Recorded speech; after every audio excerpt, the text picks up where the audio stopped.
అందరికీ నమస్కారం. సంతోషం ఫిల్మ్స్ కి స్వాగతం. ఈ రోజు సినిమా విషయాలు తెలుసుకునే ముందు సంతోషం సురేష్ యూట్యూబ్ ఛానల్ ని, సంతోషం అప్డేట్స్ యూట్యూబ్ ఛానల్ ని, ఈ రెండు ఛానల్ ని సబ్స్క్రైబ్ చేసుకోండి. మరి ఈ రోజు సినిమా విషయాలు ఏంటో ఇప్పుడు మనం చూసేద్దాం.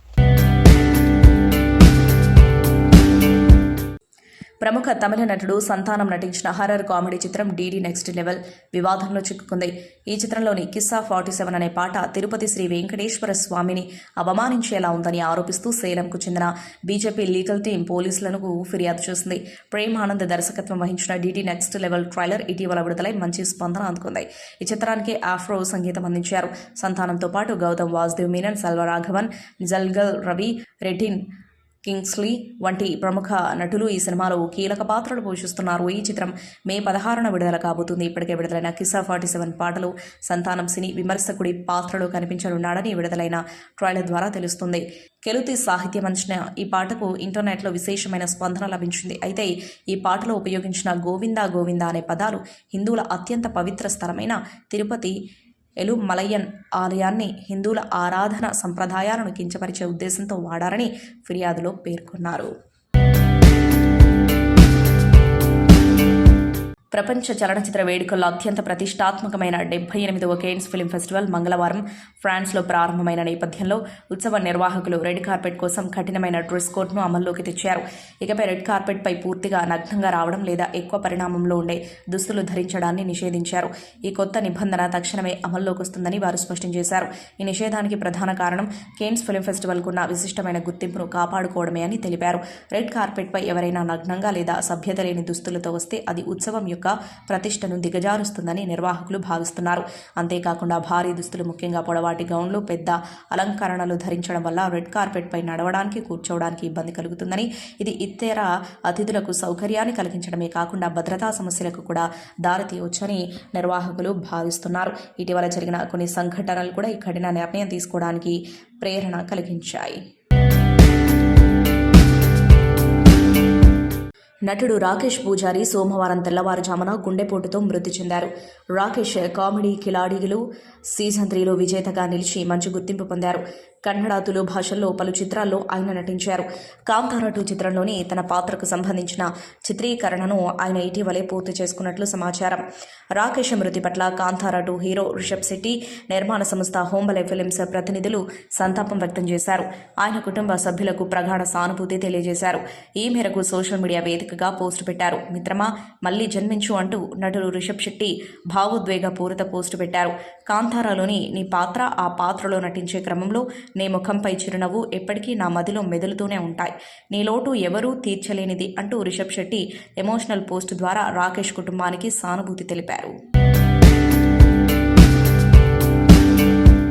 హాలీవుడ్ నుంచి వస్తున్న మోస్ట్ అవైటెడ్ చిత్రాలలో F1 ఒకటి. ఫార్ములా 1 రేసింగ్ నేపథ్యంలో తెరకెక్కుతున్న ఈ మూవీలో బ్రాడ్ పిట్ కథానాయకుడిగా నటిస్తూ ఉండగా డామ్సన్ ఇడ్రిస్తో పాటు కెర్రీ కాండన్, టోబియాస్ మెంజిస్, కిమ్ బోధ్నియా మరియు జేవియర్ బార్డెమ్ ముఖ్య పాత్రలో నటిస్తున్నారు. జోసెఫ్ కోజిన్స్కీ దర్శకత్వం వహిస్తున్న ఈ చిత్రానికి జెర్రీ బ్రక్హైమర్. కోజిన్స్కీ 7 సార్లు ఫార్ములా 1 ఛాంపియన్గా నిలిచిన లూయిస్ హామిల్టన్ నిర్మాతగా వ్యవహరిస్తున్నారు. ఈ చిత్రం వరల్డ్ వైడ్గా జూన్ 25, 2025న ప్రేక్షకుల ముందుకు రానుంది. ఈ సందర్భంగా ట్రైలర్ను విడుదల చేసింది చిత్ర యూనిట్. గతంలో విడుదలైన ఈ మూవీ టీజర్ యాక్షన్ సన్నివేశాలపై దృష్టి సారించగా, ఈ కొత్త ట్రైలర్ మాత్రం రేసింగ్ ప్రపంచంలోని భావోద్వేగాలను లోతుగా చూపించింది. మెగాస్టార్ చిరంజీవి కొడుకుగా సినీ ఇండస్ట్రీలోకి అడుగుపెట్టిన రామ్ చరణ్ ఆ తర్వాత తనకంటూ ప్రత్యేక గుర్తింపు తెచ్చుకుని మెగా పవర్ స్టార్ అయ్యాడు. RRR సినిమాతో గ్లోబల్ స్టార్గా మారాడు. ఇక ఇటీవల గేమ్ చేంజర్ చిత్రంతో ప్రేక్షకుల ముందుకొచ్చిన ఈ చిత్రం పెద్దగా అలరించలేకపోయింది. ఇప్పుడు పెద్ది అనే సినిమా చేస్తూ ఉండగా ఈ మూవీపై అంచనాలు భారీగా ఉన్నాయి. ఇటీవల విడుదలైన గ్లిమ్స్ మూవీపై అంచనాలు పెంచింది. ఈ చిత్రంలో రామ్ చరణ్ బాక్సాఫీస్ని షేక్ చేయడం ఖాయమని అంటున్నారు. ఇక ఇదిలా ఉంటే లండన్లోని మేడమ్ టుసాడ్స్ మ్యూజియంలో ఇటీవల రామ్ చరణ్ మైనపు విగ్రహాన్ని ఆవిష్కరించిన విషయం తెలిసిందే. కార్యక్రమంలో రామ్ చరణ్తో పాటు భార్య ఉపాసన, మార్తె క్లింకారా, మెగాస్టార్ చిరంజీవి, సురేఖ సైతం పాల్గొన్నారు. వారు చరణ్ మైనపు విగ్రహంతో ఫోటోలకు ఫోజులిచ్చారు. రామ్ చరణ్ మైనపు విగ్రహంతో మెగా ఫ్యామిలీ తీసుకున్న ఫోటో సోషల్ మీడియాలో వైరల్ అవుతుంది. అయితే మైనపు విగ్రహం లాంచింగ్ సమయంలో చరణ్ తన మైనపు విగ్రహం పక్కన కూర్చొని ఫోటోలకి ఫోజులిచ్చాడు. అదే సమయంలో క్లింకారా స్టేజ్ ఎక్కేసింది. అక్కడ చెర్రీతో పాటు మైనపు విగ్రహం ఉన్నాయి.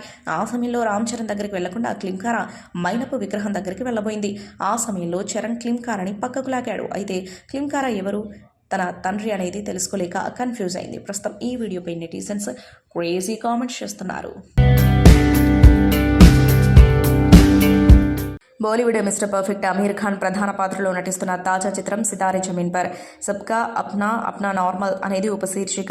ఆర్ఎస్ ప్రసన్న దర్శకత్వం వహిస్తున్న ఈ సినిమాలో జెనీలియా కథానాయికగా నటిస్తున్నారు. అమీర్ ఖాన్ ప్రొడక్షన్స్ బ్యానర్ పై అమీర్ ఖాన్ మరియు అపర్ణ పురోహిత్ ఈ చిత్రాన్ని నిర్మిస్తున్నారు. ఈ సినిమా జూన్ 20న ప్రేక్షకుల ముందుకు రానున్నట్లు చిత్ర యూనిట్ ప్రకటించింది. ఇప్పటికే మూవీ నుంచి ఫస్ట్ లుక్ ని విడుదల చేసిన చిత్ర యూనిట్ తాజాగా ట్రైలర్ అప్డేట్ ను పంచుకుంది. ఈ మూవీ ట్రైలర్ ను రాత్రి 7:50 జీ నెట్వర్క్ కి చెందిన ఛానల్స్లో అలాగే సోషల్ మీడియాలో 8:20 విడుదల చేయనున్నట్లు చిత్ర బృందం ప్రకటించింది. ఈ సందర్భంగా వీడియోను పంచుకుంది. టాలీవుడ్ ప్రముఖ నిర్మాత దిల్ రాజు కుమార్తె హనిషిత మదర్స్ డే సందర్భంగా తన సోషల్ మీడియా ఖాతా ఇన్స్టాగ్రామ్లో పోస్ట్ చేసిన ఒక ఫోటో అందరినీ ఆకట్టుకుంది. ఈ ఫోటో సోషల్ మీడియాలో వైరల్ అయింది. హనిషిత తల్లి అనిత కొన్నేళ్ల క్రితం గుండెపోటుతో మృతి చెందారు. అయితే తల్లి భౌతికంగా లేకపోయినా ఎప్పటికీ గుర్తుండిపోయేలా హనిషిత ఇంట్లోనే తల్లి విగ్రహం ఏర్పాటు చేసింది. మదర్స్ డే సందర్భంగా తల్లి విగ్రహాన్ని హత్తుకుని తన ప్రేమను చాటుకుంది. తల్లి విగ్రహం వద్ద కూతురు ఇషిత అమ్మమ్మతో హనిషిత ఫోటోలు దిగి ఇన్స్టాగ్రామ్లో పోస్ట్ చేస్తూ 4 తరాలు అని క్యాప్షన్ ఇచ్చింది. ప్రస్తుతం ఈ ఫోటో సోషల్ మీడియాలో వైరల్గా మారింది.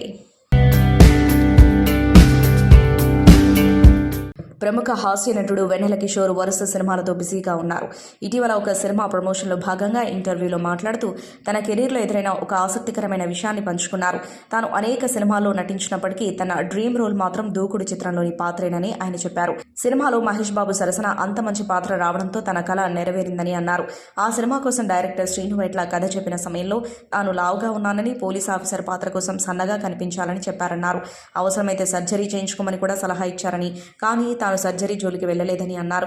వ్యాయామాలు చేసినా అనుకున్నంత సన్నబడలేదని, అయినా అలానే నటించారని, అదే పాత్రకు కలిసొచ్చిందని చెప్పారు. ఆ నటనకు మంచి ప్రశంసలు కూడా వచ్చాయని తెలిపారు. అప్పటి నుంచి తాను నటనను మాత్రమే ప్రధానంగా తీసుకుంటున్నానని వెల్లడించారు. సిరివెన్నెల సీతారామ శాస్త్రిపై గతంలో తాను చేసిన ప్రసంగంపై స్పందిస్తూ ఆ రోజు తాను సిరివెన్నెలను పొగడలేదని, ఆయనపై కోప్పడ్డానని చెప్పారు. అలా ఎందుకు మాట్లాడారో త్రివిక్రమ్ వివరించారు.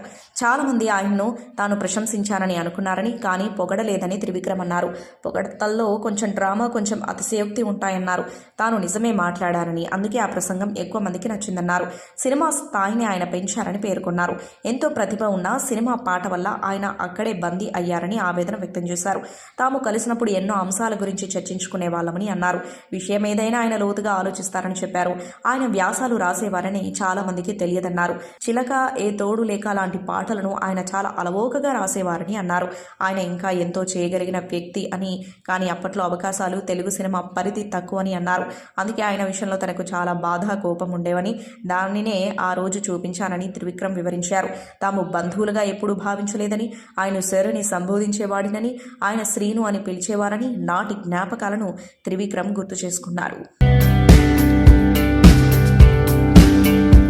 టాలీవుడ్ అగ్ర కథానాయకుడు నాగార్జున ప్రస్తుతం ధనుష్ హీరోగా శేఖర్ కమల దర్శకత్వంలో తెరకెక్కుతున్న కుబేర చిత్రంలో కీలక పాత్ర పోషిస్తున్న విషయం తెలిసిందే.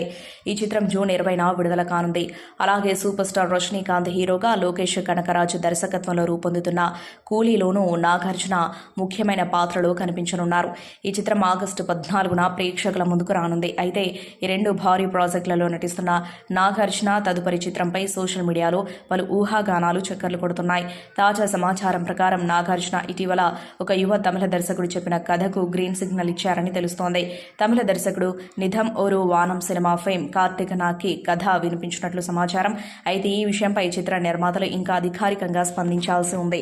రానున్న రోజుల్లో ఈ ప్రాజెక్టుకు సంబంధించిన పూర్తి వివరాలు వెల్లడయ్యే అవకాశం ఉంది. ఒకవైపు వరుస చిత్రాలతో బిజీగా ఉన్న నాగార్జున, మరోవైపు యువ దర్శకులతో కలిసి పనిచేయడానికి ఆసక్తి చూపుతూ ఉండటం ఆయన అభిమానులకు ఆనందాన్ని కలిగిస్తోంది.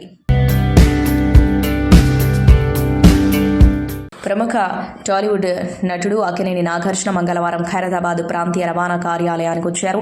ఆయన తన డ్రైవింగ్ లైసెన్స్ ను పునరుద్ధరించుకోవడానికి అక్కడికి వెళ్లారు. ఆర్టీఏ కార్యాలయంలో నాగార్జున సాధారణ పౌరుడిలా తన పనిని పూర్తి చేసుకున్నారు. ఈ సందర్భంగా ఆయన ఫోటోలు దిగి అవసరమైన పత్రాలపై సంతకాలు చేశారు. ఆర్టీఏ సిబ్బంది కూడా తమ అభిమాన నటుడిని కార్యాలయంలో చూడటంతో సంతోషం వ్యక్తం చేశారు. నాగార్జున వారితో సెల్ఫీలు దిగి కొంతసేపు సరదాగా మాట్లాడారు. నాగార్జున వస్తున్న విషయం తెలుసుకున్న ఆయన అభిమానులు కొందరు ఆర్టీఏ కార్యాలయానికి చేరుకున్నారు. వారిని నిరాశపరచకుండా వారితో కూడా నాగార్జున ఫోటోలు దిగారు. అనంతరం ఆయన మీడియాతో మాట్లాడారు. అందాల ముద్దుగు మానసీయ గురించి ప్రత్యేకంగా చెప్పనక్కర్లేదు. న్యూస్ రీడర్గా, యాంకర్గా, నటిగా తెలుగు ప్రేక్షకులని ఎంతగానో అలరించింది. యాంకరింగ్ నుంచి సినిమాల వరకు తనదైన గుర్తింపు తెచ్చుకున్న అనసూయ జబర్దస్త్ షోతో స్టార్ యాంకర్గా గుర్తింపు తెచ్చుకుంది. సినిమాలతో, టీవీ షోస్తో బిజీగా ఉంటున్న అనసూయ 2 చేతులా సంపాదిస్తుంది. ఈ క్రమంలో హైదరాబాద్లో ఖరీదైన ఇంటిని కొనుగోలు చేసింది.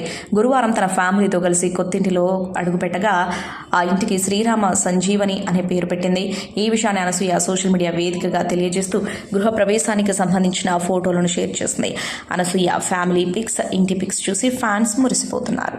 ఆ సీతారామాంజనేయ కృపతో, మా తల్లిదండ్రుల ఆశీర్వాదంతో, మీ అందరి ప్రేమతో మా జీవితంలోని మరో అధ్యాయం. శ్రీరామ సంజీవని మా కొత్తింటి పేరు. జై శ్రీరామ్, జై హనుమాన్ అంటూ అనసూయ పోస్ట్ పెట్టింది. ప్రముఖ తమిళ నటుడు విశాల్ ఆసుపత్రి నుండి డిశ్చార్జ్ అయ్యారు. సోమవారం రాత్రి అతన్ని వైద్యులు డిశ్చార్జ్ చేశారు.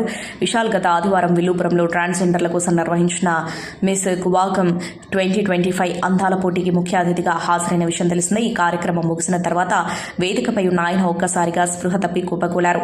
వెంటనే అక్కడున్న అభిమానులు మరియు నిర్వాహకులు ఆయనకు ప్రాథమిక చికిత్స అందించారు. అనంతరం హాస్పిటల్లో జాయిన్ చేశారు. ప్రస్తుతం ఆయన డిశ్చార్జ్ అయినట్టుగా తెలుస్తోంది. టాలీవుడ్ సంచలన దర్శకుడు పూరి జగన్నాథ్ తన తదుపరి పాన్ ఇండియా ప్రాజెక్టు కోసం కోలీవుడ్ స్టార్ విజయ్ సేతుపతితో కలిసి పనిచేయనున్న విషయం తెలిసిందే. పూరి సేతుపతి అనే వర్కింగ్ టైటిల్తో రాబోతున్న ఈ చిత్రంలో జాతీయ అవార్డు గ్రహీత సీనియర్ నటి టబు కూడా కీలక పాత్ర పోషిస్తున్నారు. తాజాగా ఈ సినిమాలో బాలీవుడ్ స్టార్ హీరోయిన్ విద్యా బాలన్ కూడా నటించనున్నట్లు ఫిల్మ్ సర్కిల్లో జోరుగా వార్తలు వస్తున్నాయి. లేటెస్ట్ రిపోర్ట్స్ ప్రకారం పూరి జగన్నాథ్ ఈ సినిమాలో విద్యా బాలన్ కోసం ఒక శక్తివంతమైన పాత్రను ప్రత్యేకంగా రూపొందించారట. ఆమె ఈ చిత్రంలో ఒక రాజకీయ నాయకురాలిగా కనిపించనున్నట్లు సమాచారం. అయితే ఈ విషయంపై అధికారిక ప్రకటన ఇంకా వెలువడాల్సి ఉంది. భారత్, పాకిస్తాన్ మధ్య ఉద్రిక్తతలు సద్దుమణిగిన నేపథ్యంలో బాలీవుడ్ నటి ఆలియా భట్ ఇండియన్ ఆర్మీని ఉద్దేశించి ప్రత్యేక పోస్టు పెట్టారు. ఆలియా రాసుకొస్తూ గత కొన్ని రాత్రులు భిన్నంగా అనిపించాయి. ఒక దేశం ఊపిరి బిగపట్టినప్పుడు గాలిలో ఒక విధమైన నిశ్శబ్దం ఉంటుంది. గత కొద్ది రోజులుగా మనం ఆ నిశ్శబ్దాన్ని అనుభవించాం. ఆ నిశ్శబ్దమైన ఆందోళన ప్రతి సంభాషణ వెనుక ఉంది. ప్రతి వార్త వెనుక, ప్రతి భోజన బల్ల చుట్టూ ఆ నిశ్శబ్దం వినిపిస్తూనే ఉంది. ఎక్కడో పర్వతాలలో మన సైనికులు మేల్కొని దేశం కోసం, మన కోసం యుద్ధం చేస్తున్నారనే బరువును మనం అనుభవించామంటూ ఆలియా అన్నారు. మనలో చాలా మంది మన ఇళ్లలో నిద్రపోతూ ఉండగా బోర్డర్లో ఉన్న ప్రజలు, సైనికులు చీకటిలో నిలబడి తమ ప్రాణాలను అడ్డుగా పెట్టి మన నిద్రను కాపాడుతున్నారు. ఇది కేవలం ధైర్యం మాత్రమే కాదు, త్యాగం. ప్రతి యూనిఫామ్ వెనుక నిద్రపోని ఒక తల్లి కూడా ఉంటుంది.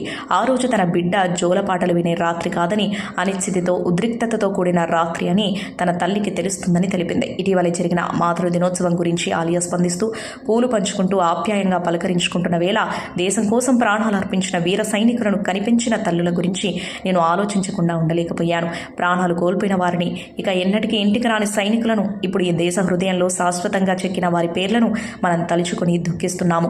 వారి కుటుంబాలకు దేశం యొక్క కృతజ్ఞతతో శక్తి లభించాలని కోరుకుంటున్నాను అని ఆమె అన్నారు.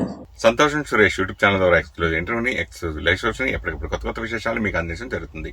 మీ మొబైల్ యూట్యూబ్కి వెళ్ళి సంతోషం సురేష్ అని టైప్ చేయండి. అలాగే సంతోషం అప్డేట్స్ అని టైప్ చేయండి. ఈ 2 ఛానల్ సబ్స్క్రైబ్ చేసుకోండి. ఎప్పుడు అప్డేట్స్ చూసేయండి. Thank you. Dress courtesy by KLM Fashion Mall.